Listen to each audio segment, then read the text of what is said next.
کچھ سیکھنے کو ملتا ہے، آج بھی ملے گا۔ آپ آخر تک شامل رہیں۔ ابتداء درود پاک کی فضیلت کہ فرمان مصطفیٰ صلی اللہ تعالی علیہ وسلم ہے، جس نے کتاب میں مجھ پر درود پاک لکھا تو جب تک میرا نام اس میں رہے گا فرشتے اس کے لیے بخشش کی دعا کرتے رہیں گے۔ صلو علی الحبیب صلی اللہ تعالی علی محمد صلی اللہ علیہ وسلم۔ مدنی چینل کے ناظرین، آپ کی ویڈیو کالز، آڈیو کالز اور ایس ایم ایس ہم شامل سلسلہ کرتے ہیں، آج بھی کریں گے۔ آئیے آپ کی کالز کو ہم لیتے ہیں۔ برگاہ میں سوال ہے کہ فیضان سنت میں لکھا ہے حضور پاک صلی اللہ علیہ وسلم کے بارے میں کہ دونوں جہاں کے مالک و مختار، لیکن اس کے اوپر سوال ہے کہ حضور پاک صلی اللہ علیہ وسلم تو سارے جہانوں کے مالک و مختار ہیں، کہ کون سا لفظ درست ہے؟ اس کی بارے میں رہنمائی فرما دیں۔ جی حضور کیا ارشاد فرمائیں گے؟ الحمدللہ رب العالمین والصلاة والسلام علی سید الانبیاء والمرسلین، اما بعد فاعوذ باللہ من الشیطان الرجیم، بسم اللہ الرحمن الرحیم۔ دیکھیں عالمین جو ہے دونوں عالم کے مختار، چونکہ ان کا سوال واقعی سننے والا ہی ہے، ان کو کوئی اعتراض نہیں ہے اس پر، ان کا فقط اتنا کہنا ہے کہ دو عالم کے مختار کہا جائے گا یا تمام عالموں کے مختار کہا جائے گا، کہ حضور علیہ الصلوۃ والسلام تو تمام عالم کے اللہ تبارک و تعالیٰ کی طرف سے مالک و مختار ہیں۔ اس میں دیکھیں صوفیاء کرام رضوان اللہ تعالیٰ علیہم اجمعین تو بہت سارے عالم ثابت کرتے ہیں، 18,000 عالم ثابت کرتے ہیں، لیکن ظاہر ہے کہ یہ سارے اسی عالم کے اندر ہیں، ان کی پھر مختلف صورتیں بنتی ہیں۔ جب یہ کہا نا کہ دو عالم یعنی دنیا اور آخرت جو دونوں کے اندر ہیں وہی سارے کے سارے عالم ہیں، تو اللہ تبارک و تعالیٰ نے یہ ارشاد فرمایا کہ الحمدللہ رب العالمین، اللہ تبارک و تعالیٰ تمام عالمین کو پالنے والا ہے، ان کی پرورش کرنے والا ہے، تربیت کرنے والا ہے۔ تو اس میں یہی ہے کہ سارے کے سارے عالم، لیکن وہ آئیں گے انہی دونوں کے اندر، دنیا اور آخرت کے اندر۔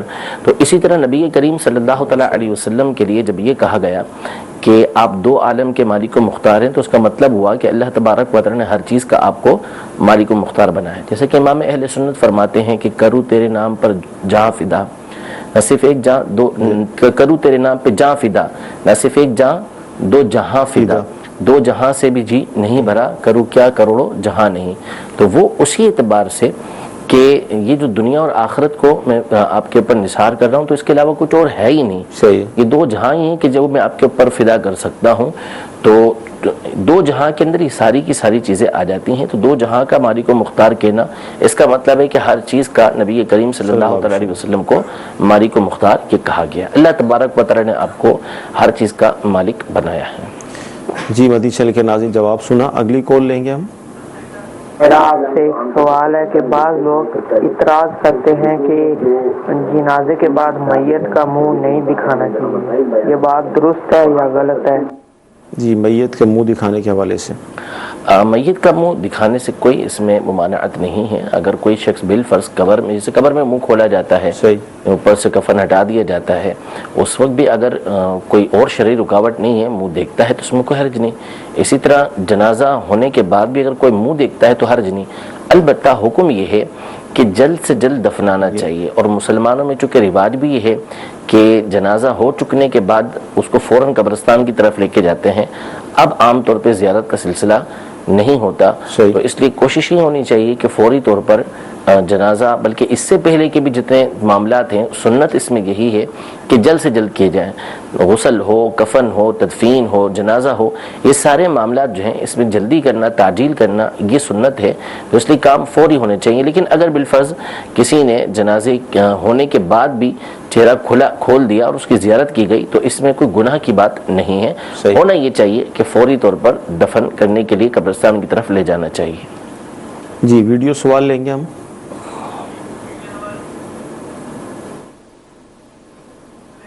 میرا نام زاہد خالد خیر، میں لندن سے ہوں۔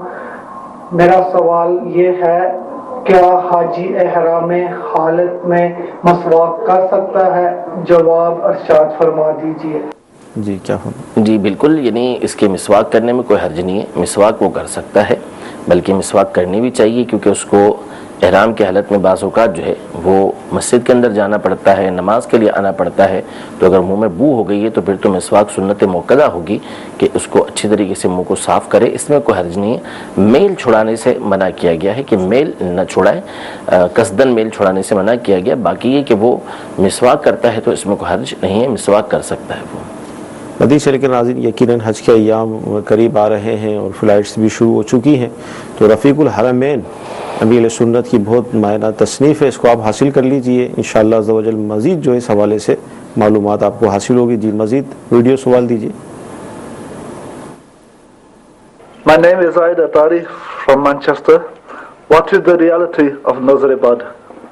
جی نظر بد کے حوالے سے کیا فرمائیں گے؟ نظر بد کی حقیقت ہے، اور نظر بد کے بارے میں احادیث طیبہ موجود ہیں کہ نظر حق ہے، اور نظر انسان کو قبر تک اور اونٹ کو دیگچی تک پہنچا دیتی ہے۔ یہ احادیث موجود ہیں، یہ نظر لگتی ہے جس کی وجہ سے اونٹ بیمار ہو کے پھر اس کو ذبح کر دیا جاتا ہے۔ اسی طرح انسان کو بعض اوقات ایسی نظر لگتی ہے کہ اس کو قبر تک جانا ہو، یعنی اس کو مر جاتا ہے اور وہ قبر میں اتار دیا جاتا ہے۔ یہ تو احادیث ہیں، اور ایک بہت بڑی تعداد حدیث کے مطابق جن کی موت واقع ہوتی ہے وہ نظر کی وجہ سے بھی ہوتی ہے۔ تو نظر لگ جانا یہ حق ہے۔ اس کی تدابیر بھی احادیث طیبہ کے اندر موجود ہیں۔ قرآن کی آیت وَإِن يَكَادُ الَّذِينَ كَفَرُوا لَيُزْلِقُونَكَ بِأَبْصَارِهِمْ لَمَّا سَمِعُوا الذِّكْرَ وَيَقُولُونَ إِنَّهُ لَمَجْنُونٌ وَمَا هُوَ إِلَّا ذِكْرٌ لِلْعَالَمِينَ۔ یہ نظر بد کے لیے ہے، اور اس کے اندر تذکرہ بھی نظر کا موجود ہے کہ نظر سے محفوظ رہنے کے لیے یہ آیت پڑھی جاتی ہیں۔ اس کے علاوہ بہت سارے عملیات ہوتے ہیں کہ جو نظر بد اتارنے کے لیے ہوتے ہیں، کسی کو نظر لگ جائے تو نظر بہرحال حق ہے، اور نظر بعض اوقات اپنوں ہی کی لگ جاتی ہے، محبت شفقت کی وجہ سے لگ جاتی ہے، کسی سے جو ہے وہ کسی کے اوپر رشک آنے کی وجہ سے لگ جاتی ہے۔ اسی لیے یہ کہا گیا کہ کوئی چیز جب پسند آئے تو اس وقت پھر اس کو دیکھ کر ماشاء اللہ تبارک اللہ یہ کہہ لینا چاہیے، تو اس سے وہ سامنے والا جو شخص ہے وہ محفوظ رہے گا۔ اچھا، یہ جیسے نظر کے حوالے سے تو آپ نے ارشاد فرمایا کہ یہ حق ہے، اور روایت اور آیت بھی آپ نے تلاوت فرمائی، لیکن بعض اوقات انسان پر جب آزمائشیں آتی ہیں، تکلیفیں آتی ہیں، تو وہ سارے معاملات کو اسی طرف لے جاتے ہیں کہ بھائی کسی نے کچھ کر دیا ہوگا، یہ ہو گیا ہو۔ حالانکہ قرآن کے اندر یہ بھی ہے کہ جو تمہیں تکلیف پہنچی مفہوم اس سبب سے جو تمہارے ہاتھوں نے کمایا، تو اس حوالے سے کیا آپ ذہن بنائیں گے؟ دیکھیں، یہ کر دیا تو ایک الگ چیز ہو جاتی ہے، یعنی عملیات کروا دیے یا جادو کروا دیا کر دیا۔ نظر کا ایک الگ معاملہ ہے۔ نظر تو دیکھیں، باپ کی بیٹے کو، بیٹے کی باپ کو، خود اپنی نظر بھی بعض اوقات ہو سکتا ہے کہ بندے کو لگ جائے، تو نظر ایک الگ چیز ہے۔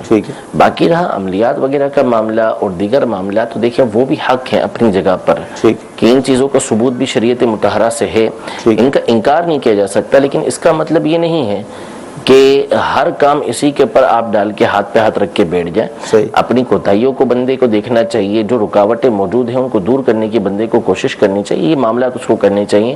ہر معاملہ اس طرح اس کے اوپر ڈال دینا یہ کوئی اس کا قائل بھی نہیں ہے، اور اس کو ایسا کرنے والے سے لوگ مطمئن بھی نہیں ہوتے، اس کو بیوقوفی کہتے ہیں کہ ہر معاملے کو جادو کے اوپر فلاں چیز کے اوپر ڈال دیتا ہے۔ تو بہرحال یہ چیزیں ہیں حق، لیکن اس کا مطلب یہ نہیں کہ ہر کام اسی طرح ہوتا ہو۔ دونوں کے درمیان توازن یہ رکھنا چاہیے، اپنے معاملات کو حل کرنے کی کوشش کرنی چاہیے، بندے کو تعویذات وغیرہ بھی اختیار کرنے چاہیے، لیکن دنیاوی جو دیگر معاملات ہیں ان کو بھی اختیار کرنا چاہیے۔ ٹھیک ہے، حضور یہ ارشاد فرمائیں کہ جو جمعے کی نماز ہے تو خواتین جو ہیں ان پر کتنی رکعتیں ہیں ایسے میں موصول ہمیں، اور نیت کیا کریں گی وہ اس کی؟ جو اسلامی بہنیں ہیں ان کے اوپر جمعے کی نماز نہیں ہے، جمعے کے دن انہوں نے ظہر ہی کی نماز ادا کرنی ہے، اور جس طرح عام دنوں کے اندر ظہر کی نماز ادا کرتی ہیں ویسے ہی جمعے کے دن بھی انہوں نے ظہر کی نماز ادا کرنی ہے، نیت بھی وہی ہوگی۔ ٹھیک ہے۔ اچھا، اسی طرح ہم گھر کے اندر کھانا کھا رہے ہیں اور مدنی چینل پر سلسلہ چل رہا ہے، صلاۃ والسلام شروع ہو گیا، تو اب کیا ہم کھانا چھوڑ کر صلاۃ والسلام میں شریک ہو جائیں یا مطلب کھانا کھائیں، کیا کریں؟ دیکھیں، صلاۃ والسلام کھڑے ہو کر پڑھنا یہ جائز ہے، اس میں کوئی حرج نہیں ہے، بلکہ تعظیم کی نیت سے اچھی نیت کے ساتھ جب بندہ پڑھے گا تو اس میں ثواب بھی اس کے لیے ہوگا، لیکن اہل سنت کبھی بھی اس کو واجب نہیں کہتے کہ جو صلاۃ الاسلام میں نہ کھڑا ہو اگر کوئی اور وجہ نہیں ہے تو اس کے اوپر کوئی حکم نہیں لگتا. تو اس کو ہم نے کبھی واجب کہا بھی نہیں ہے، لیکن چونکہ قرآن و حدیث سے مطلقاً جو درود پاک پڑھنا ہے، صلاۃ والسلام پڑھنا ہے، اس کا ثبوت موجود ہے کہ مطلق اللہ تبارک و تعالیٰ نے فرمایا کہ یا ایھا الذین آمنوا صلوا علیہ وسلموا تسلیما، کہ اے ایمان والو اس نبی یعنی غیب بتانے والے پر درود بھیجو اور خوب سلام بھیجو. اس میں اللہ تبارک و تعالیٰ نے کسی چیز کی قید نہیں لگائی کہ کیسے پڑھنا ہے. جہاں شریعت مطہرہ نے روکا نہیں اس انداز کے علاوہ ہم تمام انداز میں حضور علیہ الصلوۃ والسلام پر درود والسلام پڑھ سکتے ہیں، اس میں سے کھڑے ہو کر پڑھنا ہے، لیکن کھڑے ہو کر پڑھنا واجب نہیں ہے. اب یہ صلاۃ والسلام ہو رہا ہے اور یہ کھانا کھا رہے ہیں، کھانا نہیں بھی کھا رہے، ویسے ہی بیٹھے ہوئے کھڑے نہیں ہوئے، تو ان کے اوپر حکم کوئی نہیں ہے. لیکن اب کسی مجمع کے اندر ہے، بیٹھے رہیں گے تو اس سے تہمت کا شکار ہوں گے، تو کھڑا ہو جانا چاہیے. لیکن یہ جو صورتحال بتا رہے ہیں کہ یہ مدنی چینل پر چل رہا ہے اور بیٹھے ہوئے ہیں، تو ظاہر ہے کہ وہاں پر تو عام حالت میں بھی کھڑا ہونا، کوئی اس کا نہیں کھڑا ہوا تو کوئی اس کے اوپر تہمت نہیں لگائے گا. بالخصوص کھانا کھا رہے ہیں تو کھڑا ہونا ان کے لیے ویسے بھی ضروری نہیں ہے. اور اس حالت میں یہ غور کر لیں کہ اگر یہ تعظیم کے لیے کھڑا ہونا چاہتے ہیں، منہ وغیرہ صاف کر کے صلاۃ والسلام پڑھتے ہیں، تو کوئی حرج نہیں، کھڑے ہو کے صلاۃ والسلام پڑھ سکتے ہیں، کھانا خراب نہیں ہوتا. کھڑے ہو کے صلاۃ والسلام پڑھ لیا کوئی مسئلہ نہیں ہے، لیکن بیٹھ کے کھانا کھاتے رہے، صلاۃ والسلام سنتے رہے تو بھی ان کے اوپر کوئی حکم نہیں ہے، بالکل جائز ہے یہ. جی اگلی کال لیں گے. سوال یہ ہے میرا کہ میں کام 1 نمبر کرتا ہوں تو مجھے اس کا مارکیٹ میں اچھا رسپانس نہیں ملتا، کام میرا نہیں چلتا. ٹھیک ہے، دکاندار بولتے ہیں کہ اس پہ 2 نمبری کرو. آپ سے گزارا ہے کہ اس کے مسئلے کا حل مجھے بتا دیں کہ میرا کام صحیح چلے اور میں 2 نمبری بھی نہیں کروں. السلام علیکم رحمۃ اللہ وبرکاتہ. وعلیکم السلام ورحمۃ اللہ وبرکاتہ. جس طرح یہ عام ہے کہ جب تک جھوٹ نہیں بولیں گے تو مارکیٹ میں کام نہیں کر سکتے، کیا فرمائیں گے؟ دیکھیں اس میں جیسا ہی کہہ رہے ہیں نا کہ وہ لوگ کہتے ہیں کہ 2 نمبری کرو، وہ وجہ یہ کہ ان کے ریٹ ظاہر ہے کہ جب 1 نمبر کام کر رہے ہیں تو کچھ زیادہ ہوں گے. تو بہرحال شرعی اعتبار سے پہلا حکم تو یہی ہے کہ اس کی اجازت تو ہے نہیں کہ یہ دھوکہ دہی کریں یا جو اس طرح کا کام کریں کہ جس کی وجہ سے لوگوں کو غلط چیز پہنچے. تو جو صحیح کر رہے ہیں وہ صحیح کرتے رہیں گے. باقی امیر علیہ سنت اس حوالے سے بڑی خوبصورت بات ارشاد فرماتے ہیں کہ بندے کا اس سے اعتماد قائم ہو جاتا ہے. صحیح. ابھی بھلے کہ اس طرح ہو رہا ہے، شروع میں پریشانی ہو رہی ہے، لیکن جب مسلسل ایک چیز یہ اچھی سے اچھی دیتے رہیں گے تو ان کا آہستہ آہستہ اعتماد قائم ہو جائے گا. تو اس لیے اللہ تبارک و تعالی رزق کا کفیل ہے. ہمیں اس نے دھوکہ دہی سے منع کیا ہے کہ ہم نے اس کے حبیب صلی اللہ علیہ وسلم نے منع کیا ہے، تو ہم نے دھوکہ کسی کو دینا نہیں ہے. شریعت مطہرہ کے حکم پر عمل کرنا ہے. جو کام آپ کر رہے ہیں صحیح طریقے سے کر رہے ہیں ویسے ہی کرتے رہیں، انشاءاللہ تبارک و تعالی اللہ تبارک و تعالی آپ کے کام میں برکت دے گا. جی اگلی کال. اہل سنت میں میرا سوال یہ ہے کہ اگر کوئی شخص یہ کہے کہ اگر تم اللہ کا حکم نہیں مانو گے تو اللہ کو کتنا برا لگے گا، یہ جملہ کہنا کیسا ہے؟ السلام علیکم ورحمۃ اللہ وبرکاتہ. وعلیکم السلام ورحمۃ اللہ وبرکاتہ. جی دیکھیں جو مفہوم جملے کا ہے وہ تو ٹھیک ہے، وہ یوں اس کا مفہوم بن سکتا ہے کہ اگر تم اللہ تبارک و تعالیٰ کا حکم نہیں مانو گے تو اللہ تبارک و تعالیٰ ناراض ہوگا. ٹھیک ہے، باقی الفاظ کا چناؤ تھوڑا سا بہتر ہونا چاہیے. الفاظ کے چناؤ میں احتیاط کرنی چاہیے کہ برا لگے گا، یہ ہم آپس میں ایک دوسرے کے لیے اس طرح کے الفاظ استعمال کرتے ہیں. تو اس کے لیے یہی الفاظ استعمال کرنے چاہیے کہ اللہ تبارک و تعالیٰ کا حکم نہیں مانو گے تو تم اللہ تبارک و تعالیٰ کی ناراضی کے مستحق ہوگے. اللہ تبارک و تعالیٰ کی اطاعت کیا کرو، اللہ تبارک و تعالیٰ کی بات کو مانا کرو. صحیح. اچھا، ایسے میں بڑا اچھا موصول ہوا کہ جو ختم قرآن کرتے ہیں، پڑھتے ہیں، سجدہ تلاوت آتے ہیں، اب وہ بعض اوقات کرتے ہیں کبھی نہیں کرتے، اور ختم قرآن کافی مرتبہ کیا، اب یہ یاد نہ رہا کہ کتنے مجھ پر سجدہ تلاوت ہیں، تو اب وہ کیا کریں؟ ظن غالب کرنا پڑے گا. بہتر یہی ہے کہ بندے کا وضو ہو اور وقت مکروہ نہ ہو، تو جیسے ہی سجدہ تلاوت آیا ہے چلتے چلتے پڑھ رہا ہے تو یا قرآن شریف کھلا ہوا ہے ویسے ہی پڑھ رہا ہے وہ سامنے رکھ کے، تو اس کو سجدہ تلاوت اسی وقت کر لینا چاہیے. تاخیر کرنا یہ مکروہ تنزیہ ہے، ناپسندیدہ ہے بغیر کسی عذر کے، تو اس لیے فوری سجدہ تلاوت کر لینا چاہیے. لیکن ابھی بہت سارے پڑھ لیے اور سجدہ تلاوت نہیں کیا تو ظن غالب کریں کہ زیادہ سے زیادہ کتنے ہو سکتے ہیں، جو جتنے زیادہ ہو سکتے ہیں اتنے زیادہ سجدے وہ ادا کر لیں. مدینہ شریف کے ناظرین، جامعۃ المدینہ کے طلبہ کرام بھی ہمارے ساتھ سلسلے میں ہوتے ہیں. آئیے دیکھتے ہیں کہ یہ کیا سوال کر رہے ہیں. السلام علیکم ورحمۃ اللہ وبرکاتہ. وعلیکم السلام ورحمۃ اللہ وبرکاتہ. مفتی صاحب کی بارگاہ میں عرض ہے کہ کیا نمازی اپنے سامنے سے گزرنے والے کو روک سکتا ہے؟ برائے کرم وضاحت فرما دیجیے. جی جی اول تو دیکھیں اس میں حکم یہی ہے کہ بندہ ایسے مقام پہ نماز پڑھے کہ جہاں پہ سترا ہو، صحیح، تاکہ سترے کے ذریعے معلوم ہو جائے سامنے والے کو کہ یہاں پہ نمازی نماز پڑھ رہا ہے، اور وہ اس سترے کی وجہ سے اس کے آگے سے، یعنی اس نمازی کے آگے سے نہ گزرے بلکہ سترے کے آگے سے گزرے۔ لیکن اگر کوئی اس کی پرواہ کیے بغیر یا اس کی توجہ نہیں دیتی، اس کے آگے سے گزر رہا ہے، تو نمازی اس کو تسبیح کے ذریعے روک دے، سبحان اللہ زور سے بول دے کہ جس کی وجہ سے اس کو پتہ چل جائے۔ مرد ہے تو یہ کر دے، عورت ہے تو تصفیق کا حکم ہے کہ ہتھیلی کو ہتھیلی پہ مارے، اس طریقے سے کر دے۔ تو اگر اس سے رک جاتا ہے فبیہا، ورنہ ہاتھ کے ذریعے بھی روک سکتا ہے، لیکن عمل کثیر نہیں ہونا چاہیے، اور اگر وہ نہیں رکتا تو اس سے جھگڑے نہیں، صحیح، لڑائی جھگڑا اس سے نہ کرے، لیکن یہ کہ اگر وہ کہنے سے رک نہیں رہا، بندہ قریب ہے یا قریب سامنے سے گزر رہا ہے تو ہاتھ کے ذریعے روکتا ہے، تو یہ روکنا اس کا جائز ہے۔ ٹھیک جی، اگلا ویڈیو سوال لیجیے۔ میرا نام محمد عزیز ہے۔ سفر حج میں نماز کے کیا حکام ہیں؟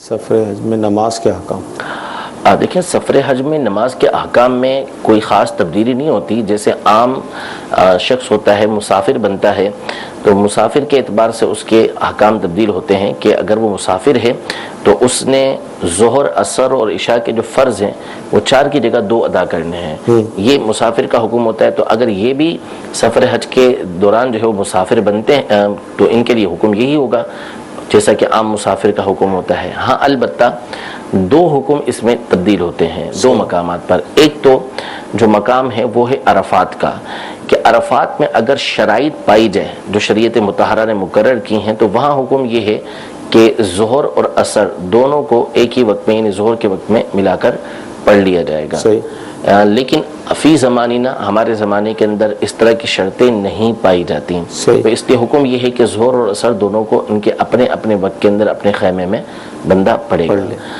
تو یہ ایک حکم ہے جو شرائط کے پائے جانے کی صورت میں ہوگا۔ دوسرا حکم جو تبدیل ہوتا ہے نماز کے اعتبار سے وہ مزدلفہ میں ہوتا ہے، کہ جب ہم عرفات سے مزدلفہ کی طرف جاتے ہیں تو اس میں حکم یہ ہوتا ہے کہ مغرب کی نماز عرفات میں ادا نہیں کرنی، رہنا مغرب تک ہے عرفات کے اندر، لیکن مغرب کی نماز عرفات میں ادا نہیں کریں گے، بلکہ مغرب اور عشاء دونوں ملا کے مزدلفہ کے اندر ادا کریں گے، یعنی عشاء کے وقت میں مغرب اور عشاء دونوں ادا کی جائے گی۔ یہ مقام ہے کہ جس میں یہ تبدیلی ہوتی ہے۔ ایک تبدیلی اور یہ ہے کہ جو مزدلفہ کے اندر وقوف ہوتا ہے وہ طلوع فجر سے لے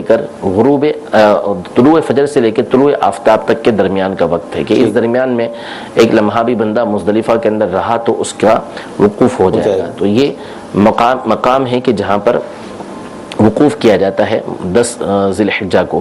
اس میں حکم یہ ہے، مستحب یہ ہے، ویسے عام طور پہ مستحب مردوں کے لیے یہ ہے کہ فجر کی نماز کو تاخیر سے پڑھیں گے، خوب جب روشنی ہو جائے اس وقت پڑھیں گے، لیکن مزدلفہ کے اندر حکم یہ ہے کہ مستحب یہ ہے، بہتر یہ ہے کہ فجر فوراً پڑھ لی جائے، جیسے وقت شروع ہوا فجر کا فوراً پڑھ لے، یہ مستحب ہے۔ تو یہ کچھ تبدیلیاں ہوتی ہیں، 2 تو وہ میں نے بتا دیں، ایک یہ صورت ہوتی ہے، باقی اس کے علاوہ نماز کے جو احکام ہیں وہ اپنی جگہ پر رہتے ہیں۔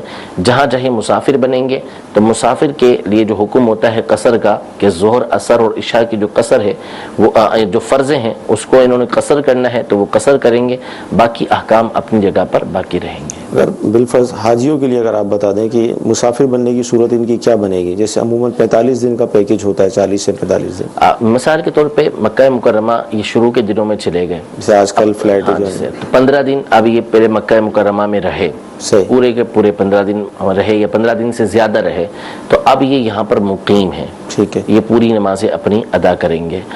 اور مکہ مکرمہ گئے ہیں لیکن معلوم ہے کہ ہم نے 5 دن کے بعد مدینہ منورہ جانا ہے حاضری دینے کے لیے، تو اب یہ 5 دن جو ہے، یہ چونکہ 5 دن کے لیے یہاں پہ رہ رہے ہیں تو یہ مسافر ہیں، یعنی جبکہ وہ اتنے فاصلے سے وہاں پر گئے ہوں، 92 کلومیٹر سے دور، وہ مکہ مکرمہ سے دور، جیسے پاکستان، ہندوستان یا اس طرح کے علاقوں سے یا دیگر ممالک سے لوگ آتے ہیں تو وہ اتنے فاصلے سے عام طور پہ آتے ہیں، تو اب 15 دن سے کم وہاں پر رہیں گے، 5 دن رہے، 10 دن رہے، پتہ ہے کہ اس کے بعد ہم نے مدینہ منورہ جانا ہے، تو اب یہ وہاں پر قصر نماز ادا کریں گے۔ پھر مثال کے طور پر مدینہ منورہ جیسے حج کے ایام میں عام طور پہ 8 سے 9 دن رہتے ہیں، اس سے زیادہ دن نہیں ملتے، وہاں تو انہوں نے قصر نماز ادا کرنی ہے۔ اگر وہاں پر بھی 15 دن ملتے ہیں پورے کے پورے ایک ساتھ تو وہاں پہ بھی انہوں نے پوری نماز ادا کرنی ہے۔ اب مدینہ منورہ سے مکہ مکرمہ واپس آئے اور حج کے ایام سے 15 دن پہلے آ چکے ہیں، کہ 8 ذی الحجہ کو انہوں نے جانا ہے یا 8 ذی الحجہ کی رات کو جانا ہے، اس سے پہلے یہ 15 دن پہلے مکہ مکرمہ مثال کے طور پر پہنچ چکے ہیں، تو بھی چونکہ مکہ مکرمہ 15 دن تک رہیں گے حج کے ایام سے پہلے، تو یہ مقیم ہو جائیں گے۔ پھر اس کے بعد انہوں نے مینا اور مزدلفہ جانا ہے، تو اب یہ مقیم ہی رہیں گے، مسافر نہیں بنیں گے، کیونکہ 15 دن یہ مکے میں مقیم رہے۔ مینا، مزدلفہ، عرفات یہ مقامات جو ہے یہ مسافت یعنی اتنے دور نہیں ہیں کہ جن سے بندہ شرعی مسافر مکہ مکرمہ سے بن سکے، تو ان مقامات پر بھی یہ مقیم ہی رہیں گے۔ اور اگر یہ اب مکہ مکرمہ پہنچے ہیں مدینہ منورہ سے حج سے اتنے دن پہلے کہ 10 دن 12 دن 5 دن پہلے یعنی 15 دن سے کم ملیں گے، اور اس کے بعد ان کو پتہ ہے کہ انہوں نے مینا اور مزدلفہ جانا ہے، یعنی اب جو مدینہ منورہ سے آئے ہیں یا پاکستان سے جا رہے ہیں اور ان کو پتہ ہے کہ ہم نے وہاں پہنچ کے 15 دن سے پہلے مینا میں چلا جانا ہے، تو اس صورت میں یہ وہاں پر مسافر رہیں گے۔ اب جب مینا جائیں گے، مزدلفہ جائیں گے، عرفات جائیں گے، تو ان مقامات پر بھی یہ مسافر ہی رہیں گے۔ پھر وہاں سے فارغ ہو جاتے ہیں، فارغ ہونے کے بعد ان کو پتہ ہے کہ ہم نے مثال کے طور پہ 12 تاریخ کو یہ رمی کر کے وہاں سے یا 13 کو رمی کر کے وہاں سے یہ واپس مکہ مکرمہ آ گئے، اور اب ان کو یہ پتہ ہے کہ ہم نے مکہ مکرمہ میں 15 دن رہنا ہے پورے، تو اب یہ مکہ مکرمہ کے اندر مقیم ہوں گے، اور 15 دن سے کم رہنا ہے تو پھر اس صورت میں یہ مسافر ہوں گے۔ مدیشہ کے ناظرین، حج پر جو جا رہے ہیں خوش نصیب عاشقان رسول، تو وہ مسافر کس طرح ہوں گے، کیا صورت بنے گی، آپ نے تفصیلی جواب سنا۔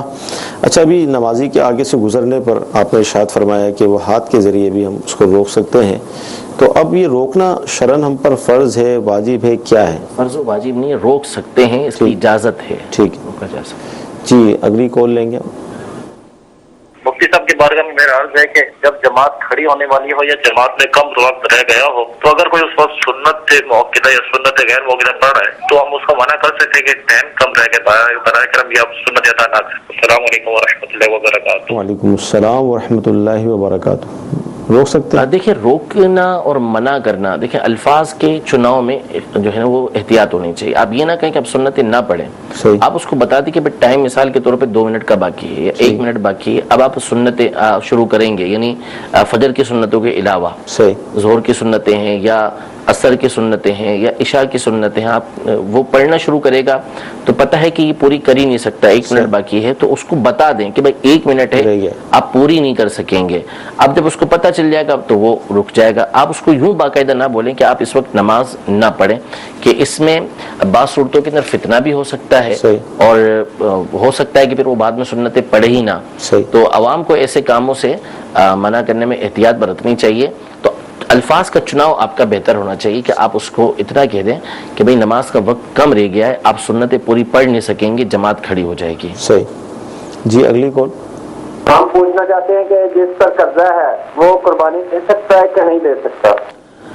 قرضہ، جی بالکل، اصل میں قربانی جو ہے اس کے نصاب کو دیکھا جائے گا۔ فقط قرضہ ہونا، یہ نصاب، یہ جو قرضہ ہے یہ قربانی کو روکنے والا نہیں ہوگا، کیونکہ بعض اوقات قرضہ ہوتا ہے 10-15 ہزار روپے، لیکن بندہ جو ہے مالک جو ہوتا ہے وہ لاکھوں روپے کا ہوتا ہے، تو اب یہ چند ہزار کا اس کے اوپر قرضہ ہے، اور ویسے اس کے پاس نصاب کے اعتبار سے بہت سارا مال موجود ہے کہ اس قرضے کو مائنس کریں تو اس کے پاس نصاب باقی رہتا ہے، تو ظاہر سی بات ہے کہ یہ قربانی کی شرائط پائی جانے کی صورت میں ان کے اوپر قربانی لازم ہوگی۔ ہاں قرضہ اتنا ہے کہ جس کی وجہ سے یہ صاحب نصاب ہی نہیں رہتے، تو پھر اس صورت میں ان کے اوپر قربانی واجب نہیں ہے۔ کرنا چاہیں تو جائز ہے، قربانی ہو جائے گی، لیکن چونکہ اس میں ہو سکتا ہے کہ جو قرض خواہ ہے وہ اعتراض کرے کہ یار آپ کا میرے پر قرض ہے، آپ میرا قرض ادا نہیں کر رہے اور قربانی کر رہے ہیں، تو یا تو اس کو قرض ادا کر دیں یا پھر اس کو اعتماد میں لے کے پھر قربانی کریں۔ لیکن یہاں پر ایک جو صورت ہوتی ہے عام طور پہ ہمارے یہاں ایسا ہوتا ہے کہ چونکہ ایک رواج چلا ہوا آ رہا ہوتا ہے، ہمارے یہاں قربانی کی جاتی ہے، بہت سے لوگ جو ہے وہ اللہ تبارک و تعالیٰ کی رضا کے لیے بھی کرتے ہوں گے، لیکن ایک بہت بڑی تعداد ہے کہ جس کے عمل سے یہ ظاہر ہوتا ہے کہ یہ لوگوں میں چونکہ ایک معروف ہوتا ہے کہ یہ بڑے بڑے جانور قربان کرتا ہے، اور دکھاوے کی صورتیں نظر آ رہی ہوتی ہیں، تو اس لیے ایسا نہ ہو کہ آپ جو قربانی کر رہے ہیں مقروض ہونے کے باوجود آپ اس لیے کر رہے ہیں کہ لوگ کیا کہیں گے، کہ اگر میں قربانی نہیں کروں گا تو لوگ کہیں گے کہ یار اس نے قربانی نہیں کی اس سال. تو آپ کی نیت یہ نہیں ہونی چاہیے. اگر آپ نے قربانی کرنی ہے تو اللہ تبارک و تعالیٰ کی رضا کے لیے کریں، اور جو آپ کا قرض خواہ ہے اس کو پورے اعتماد میں لے کر پھر آگے قربانی کی ترکیبہ بنائیں. اس سے پہلے ایسا نہ کریں، ورنہ بہرحال قربانی کریں گے تو قربانی آپ کی ادا ہو جائے گی. مدنی چینل کے ناظرین، قربانی کے حوالے سے جمعرات کا جو دن ہے، جیسے کل انشاءاللہ عصر کے بعد ہم نے خاص طور پر یہی موضوع رکھا ہے، اور قربانی کے ایام تک انشاءاللہ عز و جل اس کو لے کر چلیں گے. SMS بھی موصول ہو رہے ہیں، تو انشاءاللہ مزید اس کو ہم کل شامل کریں گے. جی ہم آخری کال لیں گے سلسلے میں. سوال میرا یہ ہے کہ اگر کوئی بندہ 92 کلومیٹر سے زیادہ سفر کر کے جاتا ہے اور جس جگہ پہ جاتا ہے وہاں اس کی ذاتی اپنی رہائش موجود ہے، اور وہاں کیا رہائش ہونے کے باوجود بھی وہ مسافر رہے گا، یہاں مت کہ وہ وہاں کا مقیم ہونے کی حیثیت سے پوری نماز پڑھے گا؟ جی کیا فرماتے ہیں؟ دیکھیں، ایسا صرف ذاتی رہائش جس کا وہ مالک ہے یہ اس کو مقیم نہیں بنائے گی. یعنی مثال کے طور پہ دنیا میں مختلف ممالک کے اندر، مختلف شہروں کے اندر اس کی پراپرٹی موجود ہے، جب جاتا ہے اس کے اندر رہتا ہے، لیکن اس کا وطن اصلی جو ہے مثال کے طور پہ باب المدینہ کراچی ہے. اس نے لاہور کے اندر، پنڈی کے اندر مختلف مقامات پر اپنی جو ہے وہ پراپرٹی خریدی ہوئی ہے، مکانات خریدے ہوئے ہیں. تو فقط مکانات کا مالک ہونا یہ نہیں ہے کہ جو اس کو وہاں کا مقیم بنا دے گا، اس کی اپنی شرائط ہوتی ہیں. تو اگر یہ مثال کے طور پر باب المدینہ کے رہائشی ہیں، یہیں رہتے ہیں، یہیں پیدا ہوئے، ان کا وطن اصلی یہی ہے، تو اب یہ کہیں اور سفر کر کے جاتے ہیں، بھلے 92 کلومیٹر یا اس سے دور جاتے ہیں، لیکن جاتے 15 دن سے کم کے لیے ہیں، تو اگرچہ ان کی ذاتی رہائش وہاں پر موجود ہو، اپنی ملکیت والی موجود ہو، یہ وہاں پر مسافر ہی رہیں گے، جبکہ 15 دن سے کم کے لیے جا رہے ہیں. باقی یہ کہ وطن اصلی کس طریقے سے باطل ہوتا ہے، دوسرا مقام وطن اصلی کیسے بنتا ہے، اس کی تفصیل ہے، اس کی شرائط ہیں. لیکن فقط جو ہے وہ کسی جگہ پر پراپرٹی کا مالک ہونا یہ اس کو وہاں کا مقیم نہیں بنائے گا. مدنی چینل کے ناظرین، سلسلہ ہوا، بہت اہم گفتگو ہوئی. کل انشاءاللہ عز و جل عصر کی نماز کے بعد پھر حاضر ہوں گے، کیونکہ جمعرات کو آپ کے علم میں ہے کہ دعوت اسلامی کے تحت دنیا بھر میں اجتماع شروع ہو جاتے ہیں. تو مغرب کی نماز کے بعد ہمارا جمعرات کو سلسلہ نہیں ہوتا، بلکہ عصر کی نماز کے بعد ہوتا ہے. تو کل انشاءاللہ عز و جل قربانی کا جو ہمارا موضوع ہے انشاءاللہ یہ لے کر حاضر ہوں گے. اللہ تعالیٰ کی بارگاہ میں دعا ہے کہ اللہ تعالیٰ آج کا ہمارا سلسلہ اپنی بارگاہ میں قبول فرمائے، جو سنا ہے، جو سیکھا ہے، اس پر عمل کرنے کی توفیق عطا فرمائے. آمین. صلو علی الحبیب صلی اللہ تعالی علی محمد.